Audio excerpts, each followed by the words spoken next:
Yes, people, welcome back to the COP TV. Very, very disappointing result, that one. 3-2 defeat to Fulham, Liverpool's second Premier League defeat of the season. Smash that like button. Let's get your comments in. What went wrong today for Liverpool and how badly did it go wrong for Liverpool? Is it a big deal? Should we be worrying? Or is it just a blip, a slip, a bump in the road? Subscribe to the COP TV if you haven't already, people. I'll start off by saying I think it was the worst defensive performance of the season in terms of the first half. To make three mistakes like that, and let's call a spade a spade. The first one, Konate really started poorly. We get the goal pretty much against the run of play, actually, and what a goal it was. Alexis McAllister. If you play football and you watch that replay, that is, you cannot hit a football cleaner than that. He obviously does so well to kind of battle away in midfield, bring it forward, find the space, and that kind of, it's almost like he's brought his foot back as soon as he struck it. That is as clean as you can get, and it rockets into the far left corner. And after 14 minutes, the vibes are up. You're thinking, right, okay, this is Liverpool asserting their dominance on the game. We've scored early away from home, which is great. The away record is so good that you assumed that Liverpool go on to win the game. But what happened in the following half an hour after that was horrendous. The individual mistakes cost us today. I've never seen so many individual mistakes within a back four in Liverpool's recent history, if I'm honest. The first one, Konate misses the header. Jones obviously expects Konate to reach the header, but it kind of bumps off his leg. It's obviously a clumsy mistake, but the finish is strong from Sessegnon, who's on form at the minute. I mean, the second one is Sunday League stuff from Robbo. The very first rule you're taught when you play football at any age, especially when you're super young, I'm talking like 5 or 6, and Robbo knows this. He doesn't need me to dig him out. He knows this more than anyone, and he'll be absolutely kicking himself that he's made a mistake like that. But you just never play it across your own goal. Yes, the pass was on, but the conviction of the strike was that's like a laces strike, that pass, instead of like a side foot curl pass, because then the angles that you're creating are actually a negative. So listen, it was an unlucky deflection as well off Robbo, but that is two defensive mistakes in 7 minutes between each other. The third goal, I have to say, maybe there's a push in the back from Muniz, but again, how unlikely is it that Virgil van Dijk kind of loses that duel with Muniz? I have to say though, the touch to bring that spinning ball down at that height and kind of keep Van Dijk away. I'm going to give a lot of credit to Fulham. This is why I'm not coming on here shouting and screaming. And I'm going to talk about the word context very shortly in this video. But when you concede 3 goals in 14 minutes in the first half of a Premier League game, you might as well write the game off. At this level, how many teams can turn around? Liverpool can. We know Liverpool can. It was more of a Klopp thing that we did. But into the second half, we know Arne Slot is so passionate and very precise and analytical in his halftime kind of speeches. And they worked again, because the second half was actually a really good start. Diogo Jota has a chance, and I think if he scores that, the game just totally opens up. He goes through on goal. It's a good save by Leno, who's trying to dink him. But when that chance comes around, maybe 50 minutes in, you're thinking, right, let's go on and win this game, or at least get ourselves a second and a third, and the momentum gets us across the line in the end. But no, it kind of just was a little bit too little too late for Liverpool. The subs were excellent, as they have been under Arne Slot this season. Conor Bradley will now start every game at right back from here on in till the end of the season, you'd suspect. Obviously Diaz came on, very good defensively again. He won a goal kick against Emil Smith Rowe late on in the game, which does file under his responsibilities as a left winger. But I think especially against Everton and his cameo today, we saw how good he is defensively, and that kind of desire to want to get back and help. And it's a great finish and a great assist actually from Conor Bradley. And those subs combine brilliantly. Then you look at Harvey Elliott, who hits the bar, former Fulham player. There's a bit of needle there when he came on. I thought that goal was in, that shot was in. So close. If it's 6 inches below where it hits, it's a goal. It's 3-3, and then you go on and potentially win the game. Mo Salah had a right-footed shot across from, I think it was Robertson, which a red-hot Mo Salah just fires that under the goalie, and we don't really talk about it again. But he's caught it on the up kind of bounce, and his body's leaning back. He's got well under it, and he fires that one well over the bar. So the chances were there. The clinicalness in the second half wasn't there. Chiesa came on as a sub and did well. I put a clip out just before the game. I might have to start a petition for Federico Chiesa to get more minutes. He had a decent shot towards the end as well. It was night and day, the comparison between the first and second half. And yes, we can talk about the negatives. Yes, we can talk about how sloppy Liverpool were, how complacent they maybe have been in the last few games. Because of that, lead is just not going to be caught by Arsenal. But two things can be true at the same time. Yes, I'm disappointed and frustrated, all of those words, with the first half, especially today. But the word I alluded to earlier was context. And I've just been very fortunate to be on LFC TV with Jason McAteer, Ronnie Whelan, Becky Davis, Errol and Linger, who is from the San Francisco Supporters Club. And we all kind of agreed with each other that we can still be disappointed today and be frustrated.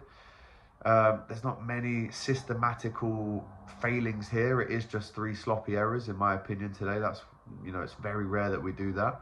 Apart from their goals, Kelleher made one decent save from Iwobi, but there wasn't many kind of nervy moments away from those 3 nervy moments for Liverpool. So, as I said, we can be disappointed, we can be upset. But the word here that I'm going to introduce is context.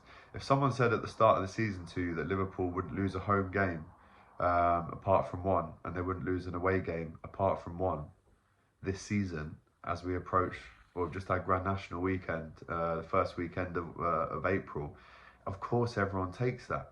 Liverpool have been so controlled this season that we attain such a big lead that actually, if you do get a little bit complacent, that lead can shorten, but eventually you still will go over the line. What Liverpool fans don't want to see now is any more complacency. I'm still 100% sure that Liverpool are going to win the Premier League this season, but you've got to now go and beat West Ham convincingly. I think someone is due a romp, right? We've played West Ham twice this season. We've scored 10 goals, conceded 1. I think we're overdue a bit of a romp, if I'm honest. A battering. So maybe that is the confidence booster this time next week against West Ham. I'd love to see us score 3 or 4 or 5 in that game. Obviously West Ham don't have much, if anything, to play for. And Leicester, we could probably relegate them next week as well, the week after. And I do think the fact that Liverpool don't have 2 games a week now until the end of the season can be an advantage and a disadvantage. It's a good thing because of the time to rest and recuperate. But obviously that momentum, can you really wait? Do you want to wait a week? If you ask the players right now, would you prefer next Sunday's game to be on a Wednesday? I'd be surprised if any of them didn't want that, because it allows you a chance to kind of get back on the saddle and go again sooner rather than later. So, listen, disappointing. So angry with the silly, clumsy fumbles in the first half that are so rare for Liverpool. Konate had one of his worst games for Liverpool. He got dragged off. The tweak when Gravenberch went to centre-back definitely worked. But what I'd like to see in the next game is changes.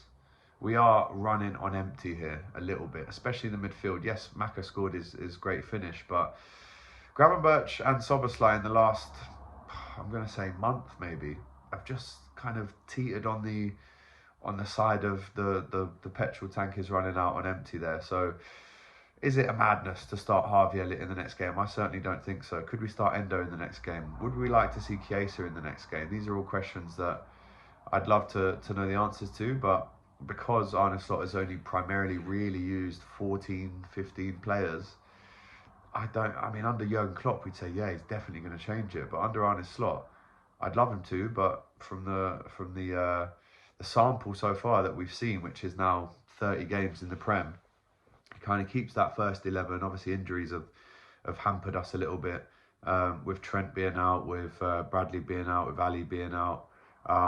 Jota's obviously missed a chunk of the season as well. But I'd like to see some changes in the next game.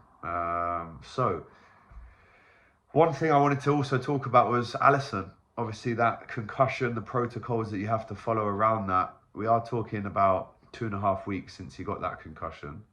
And for him not to be involved in the last two squads, you kind of think, well, we followed all the protocols, but why isn't he fit and ready yet? It's a little bit worrying for me. You know, could he have done better if Alisson was in goal today, would he have been better than Kelleher? Maybe. But you want him back in the goal as soon as possible. So for that West Ham game, it allows him another week of recovery. I'm pretty sure he should be back for that. If he isn't, then we really should start worrying. But listen, a couple positives. The Maka goal, the Diaz goal, which he hasn't scored for a while. Obviously, Jota scored in the last game, so good to see the goals getting spread around. Conor Bradley comes back. Harvey Elliott impacts the game. Chiesa shows to me that he deserves more minutes and maybe even a start now. But how likely is that under Arne Slot? I don't know. All of this stuff we're going to speak about on Hot Topics tomorrow, but I wanted to give you guys an hour to digest the game and then come at you with the video in a very calm and composed manner, because there's no doubt in my mind that we're still going to win this. I think rival fans have waited so long for us to slip up. They're hungry to hit me on Twitter, to mock me for losing, and that's fine. But like I said, medals on the table at the end of May, and we'll see where we are then. Right, 4 games wins it, people. So at this stage, you're looking at beating West Ham, beating Leicester, beating Tottenham, and then beating Chelsea. And then, you know, we could potentially win the league at Stamford Bridge and then get the Guard of Honour for Arsenal. So it's, of course, it's all still in our hands. It could even happen sooner if Arsenal don't pick up maximum points from here on in. So I can feel two things. I can feel disappointment and frustration at the performance, the result, the mistakes today. But I can also be very calm knowing that that's our first away game we've lost in a year.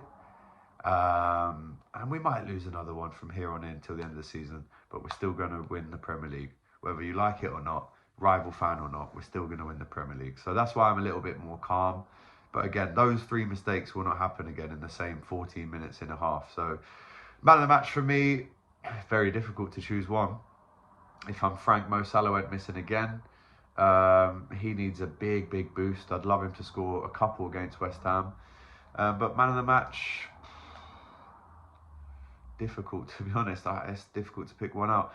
I'll go with, I mean, it's a low standard if you're naming a sub man of the match, but I'll go Luis Diaz because of his goal and his impact and the defensive work that I spoke about as well. So there we go, people.